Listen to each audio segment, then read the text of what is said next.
ரொம்ப டேஸ்டியான, ஹெல்தியான, சூப்பரான, கிரன்ச்சியான பாவக்காய் பக்கோடா எப்படி பண்ணுறதுன்னு பார்க்கலாம். எல்லாருமே சாப்பிட்லாங்க, சான்ஸே இல்லை. டேஸ்ட்டு ரொம்ப டிஃப்ரெண்ட்டாக இருக்கும். ட்ரை பண்ணி பாருங்கள்.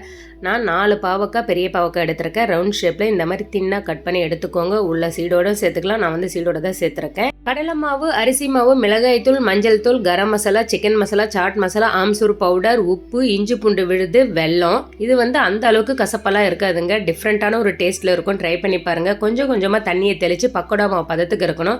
கடைசியாக கொஞ்சமாக பெருங்காயத்தூள் சேர்த்துட்டு எண்ணெய் வந்து மீடியம் டு லோ ஃப்ளேமில் தான் இருக்கணும். ரொம்ப ஹையில் வைக்காதீங்க.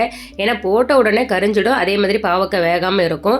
லோவில் கூட நீங்கள் நல்லா வந்து ஃப்ரை பண்ணி எடுத்துக்கலாம். அவ்வளோ ஒரு கிறிஸ்பியாக இருந்தது. ட்ரை பண்ணி பாருங்கள், சான்ஸே இல்லை. பாவக்காயில் பக்கோடா செஞ்சுருப்பீங்க, ஆனால் இந்த மாதிரி மெத்தடில் கண்டிப்பாக நீங்கள் செஞ்சுருக்க வாய்ப்பே இருக்காது. கடைசியாக ஃப்ரை பண்ண கருவேப்பிலை மேலே தூவிட்டு சாப்பிட்டு பாருங்கள். கையில் நொறுங்கும் போதே தெரியுது இல்லைங்களா எந்த அளவுக்கு கிறிஸ்பியாக இருக்குன்னு.